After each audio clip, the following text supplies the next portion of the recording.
what is going on with guitar and bass prices, why your improv and your bass development overall may not be happening as well as it should, and 2 more students show us how it's done in a short period of time. Metal Bass Monday.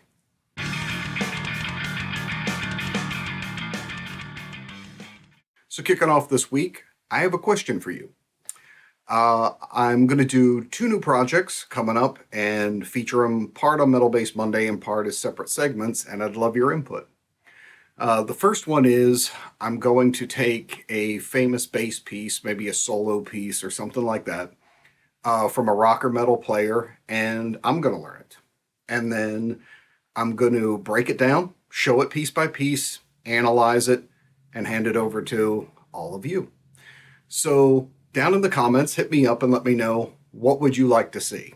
A piece from, maybe a Sheehan solo, or, Primus, or, maybe not Primus because I just don't slap that much, But, a great piece that preferably a solo performance or something cool like that we can break down together, analyze it, really get inside of it, and learn it in detail. So, please let me know. Hit me up in the comments, and we'll jump on that one. The other is, I'm looking at analyzing some bass lines again, kind of like I did with the Megadeth bass lines and Rush. So I'm looking for stuff with isolated bass lines that may be really interesting. If you're aware of some that actually have the stems available somewhere where I can separate everything out and we can just listen to the bass, and you think would be great for an analysis, hit me up on that one too. Put it down below. And I'm thinking, and let me know your thoughts, but I may do the Master of Puppets track from Cliff Burton. Maybe we can go over that one, pick apart what he did in there, and see what we think. So, as always appreciate your input and everything, and that'll be awesome. Coming up this week will be the live stream for patrons on the stems for the song we're going to be rewriting for the recording project. If you haven't gotten those stems and you're a patron, please jump on and grab those so you'll be able to throw it back and forth with me on the live stream. We'll talk about what's coming up, how the mix worked, that type of thing. So if you would like to become a patron, links down below. It's always appreciated. Additional content on there, and I'm really pushing to get more and more coming up. So I hope you guys enjoy it, and everybody who's jumped on board recently, I greatly appreciate it. All of you are super awesome and keep the channel going, so much appreciated. And if you just aren't able to, or the additional content just isn't something there for you, and you just want to buy old Uncle Rodney a cup of coffee, a tip is always appreciated, and you could even do crypto. There's a link down there. So, with all that out of the way, let's get to some stuff. Now, I touched on this in the live stream, and a lot of people actually sent me messages outside of it talking about it a little more, so I thought I'd bring it up again and give what I think are pretty solid predictions about the path of where things are going. Guitars and basses have started to go up in price, especially on the used market. And some of it's getting a little nuts. I mean, some of you guys are smoking something, because, you can go on Reverb and find people trying to hawk used gear for higher than what the stuff's selling new. But there's a couple of reasons for this. Again, I touched it on in the live stream. It was a fun thing, so check that out if you haven't already. But it basically boils down to 3 facts. And the first one is that things were already creeping up before the shutdown. I could see it in the retail, street price markers starting to come in higher and higher as the usual NAMM time started to arrive. And that's because we've been kind of spoiled for a while. Again, the quick recap is that, when we first started doing import series, most American companies, that is, we would source from Japan primarily. Then Japan got really good at building, and so they could command more money, and you have to pay people the more experienced they are. So then we started moving to places like South Korea. Now, the Koreans are basically in the same place. A huge amount of what you feel are different brands and things are actually all made by the same company, which is why so many guitars also look the same and have the same details these days. A place called World Music. They make the overwhelming amount of import guitars on the market. But, prices are going up there. That's why you're starting to see Indonesian guitars. And even at that, they're starting to go up. The simple fact is we're running out of places to get cheaper, less experienced labor. And, that's great for them. More proof that, all boats are starting to rise here. But what it does mean is that the glory days of kind of being trust fund kids about guitars and being able to demand ridiculous specs and all this stuff, and then also wanting it to be under $1,000, those days are probably over. The second point being, obviously, the shutdowns and everything. You have harbors full of ships waiting to be unloaded, massive backups. A lot of the gear I get from overseas is taken forever to arrive and caused real problems. So that's raised prices too. It's caused scarcity, and that's caused the used market to go up. The final thing being that a lot of the older gear is getting rediscovered because of the scarcity of new things, and that's starting to drive those prices up because the really good stuff people, passed over for a while is now being found. So even with things starting to reopen and stuff, I just don't see things going back to normal because the international prices still are going to go up because we're kind of out of places. And two, used gear, there isn't an endless supply of it. It's getting bought up, and that's going to keep it going there. So hopefully what this means is that with things kind of leveling out, maybe some companies will start, going back to U.S. production or something. And I don't care about that economic-wise, but what it does mean is with it being closer to where we're ordering from, we might be able to get some more options. One of my complaints about guitars right now is that it's kind of like the Chinese buffet in that, you go there and you can get whatever you want after what's prepared already, but no special orders. And so, you're going to get a lot of guitars with the exact same sets of options, just little variances between brands. So hopefully, we'll be paying more, but we'll get some more selectability out of it. That's the way I see it. I think it's a pretty safe trend, and especially since finally, too, the American dollar is starting to go down. So, with all those factors, I don't see cheap guitars being a reality, again, for the foreseeable future. So choose wisely. It's also why I've been going back and showing some things and some bases that, from the past that are still cool deals. So hopefully I can still help you guys hook up on some of that stuff and get good deals on some great gear.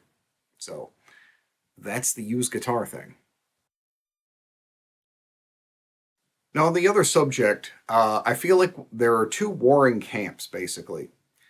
And it comes down to underdevelopment, kind of like guys at the gym who go and work out their arms a ton and get really buff in the top, and then they have those skinny, tiny little legs because they skip leg day. There's a deficiency going on, and I see this a lot with people I work with. And one is that you either have what I call the academics, where the guys who really put in the time with learning the scales, learning the chords, learning the theory, they become really well-educated musicians, and that's great. I feel like that's actually at a deficit in a lot of ways. But they tend to also have this thing of then they don't have to learn songs. They don't have to learn material. And the problem is that they're becoming incredibly good at learning to write the musical language, basically. They know all their notes. They know everything. Their cursive is beautiful. Everything's great. But they can't write a book. These are the kind of guys, I think, a lot of times that are writing this hyper-technical music that basically is just a 6-minute long string of finger exercises. It's just these repetitious patterns and things. So they're incredibly good at writing. They just don't have enough, language in their bank to say anything. Then you have the other side. You have guys who play a lot of songs, they learn a lot of things, but they don't understand all the material and information that they could be getting out of it. They know a lot about the what, they just don't know the why. So they write songs that sound a lot like the people that they learn from or a lot like their heroes, and they never really develop beyond that thing. So these are people who can write really great stories, but maybe their grammar isn't so great and they don't know how to create a book out of it. They're just really good at talking. So we need to kind of marry those. And I find that, like I said, a lot of players are becoming one or the other. And you have to have both.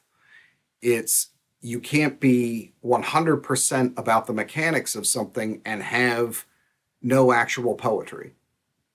You know, the theory and the scales only take you up to a certain point, and that's that you're learning these things to better be able to create and to have a language. And I find that, especially for the guys on the really technical side, their big thing is they're really afraid of sounding like someone else or copying. And I get that completely. But that knowledge that you're getting is supposed to prevent that. You're supposed to draw lessons from it. You have to apply it to music. It can't be just all academics. It's got to go somewhere. And, you know, if you don't have anything to say, put the pen down. And again, on the other side, you have people who, you know, are supposedly self-taught, which there's no such thing. And I'll argue that in another episode. But they can play a bunch of songs, but they don't know how to develop themselves from it. And, you know, they kind of look on the technical guys like, oh, it's all math, it's all this and everything. And it's like, yeah, well, math built civilization. You know, you kind of have to have a roadmap, but then they can't understand why they have to wait on their creativity, or, you know, they just don't seem to be able to do things as efficiently. You need both. You can't be one or the other. If you're a really well-educated musician, then learn the art that you're invested in. Learn a ton of those songs and apply that material. Use it to be able to pull it apart. Don't just pretend that you're writing stuff when you're really just playing finger exercises and, you know, doing technical maps for a long time. And on the other side, don't just indulge in creativity all the time and basically sit in kind of ignorance and not know how to take that and make it your own and develop yourself as an artist because you don't understand the rules. It's almost like you're listening to an audiobook. You never actually sit down and learn to spell and learn to write sentences because you can only speak it because you've only heard it. Do you feel that either side of those have been underdeveloped, or have you been in a band with somebody who's been like that? Do you feel that you're deficient? And if you do, hit up down below. Let's talk about that type of thing and what the first steps for people stuck in either camp should be about really opening up that other door and developing. And brothers and sisters, we need both sides. Unity and bass education. So figure out which you are, if you are one. Maybe you're really well integrated, and that's awesome. But figure it out, find out your deficiency, and know that that's the place you really have to pursue, is making sure that you're fleshed out on both sides. It really seems to hold people back, and it really shouldn't. You know, it's usually just a simple thing of just going, oh, okay, I can give myself permission to go learn songs. Or, okay, I'm just being stupid. I give myself permission to go become more musically educated. There's no reason not to do both. They're not warring camps. It's the black and white that make the yin and yang. So get to that stuff. And now, as a follow-up to all this, as you know, and I talked about episode back, I did the 30-day boot camp for a select group of students, and I checked in with them every day, and they practiced every day and had to report back to me. I put on 2 students last time and showed their development. And to reinforce that principle again, I'm going to give you 2 more, and these guys deserve it as well. First one up was kind of a unique one. He strayed out of kind of what most others were doing, and I found this really interesting. Tim Tapp decided that he was going to learn the original parts from Cliff Burton's Parts for Orion that were kind of pre the finished song, and they had a lot more embellishments and things, and he wanted to really get that down, but he wanted to understand it. And he wanted to be able to not just learn it, but learn composition at the same time and develop it into something new of his own. That was really awesome. So I really applause for Tim for such a big pursuit inside of 30 days to learn a song plus composition plus write his own. And he pulled it off, and it's really cool. So let's check out Tim, day one.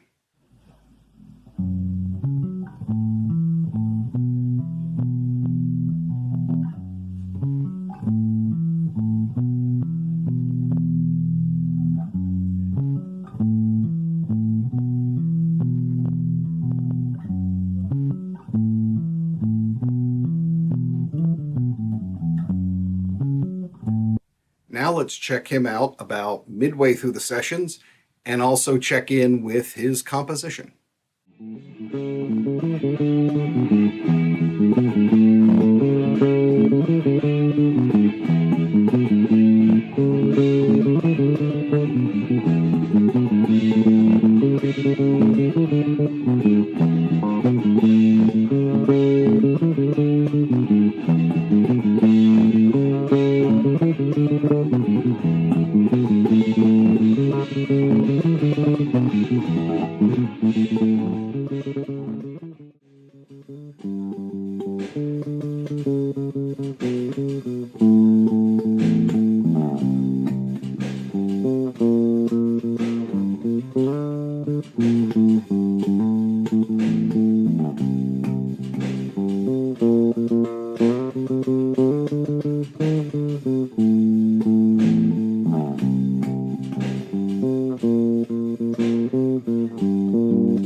Very cool.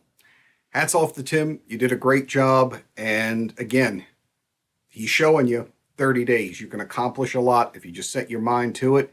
Some days you can't do it. You know, things fall back. We all get a sidestep here and there. But you commit yourself to a project. You set an accessible goal, but one that's going to push you. 1 month, you can make a huge amount of difference. So let's check out one more. This was a lot of fun too, and something a little different from the others. My man, Mr. Astra, decided that he was going to take on a brutal bass line. He was going to take on Death, Overactive Imagination on fretless. So his accomplishments were not just learning the song, but getting his intonation down, learning to be much more comfortable on fretless, and also getting 3-finger technique down, which he wasn't fluent in, and really learning how Steve DiGiorgio gets his gallops down and his whole kind of flowing approach to the forward roll on 3-finger technique. He really made astounding steps on this one too, so let's check him out on day one.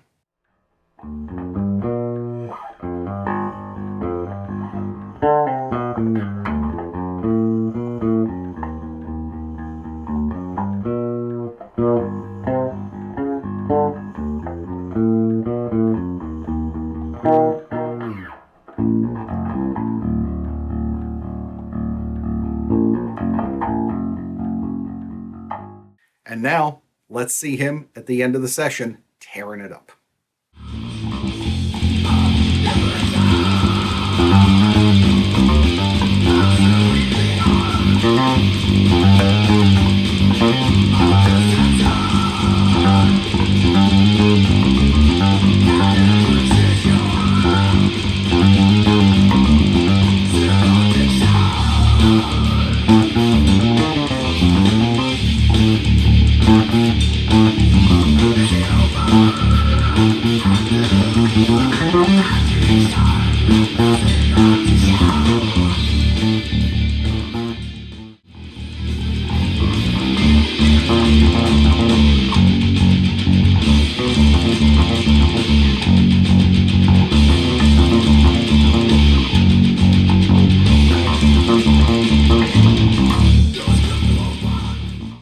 So both these guys accomplished their goals. They really killed it. They put their heart into it, and hats off to both of them. I'm really proud of these guys.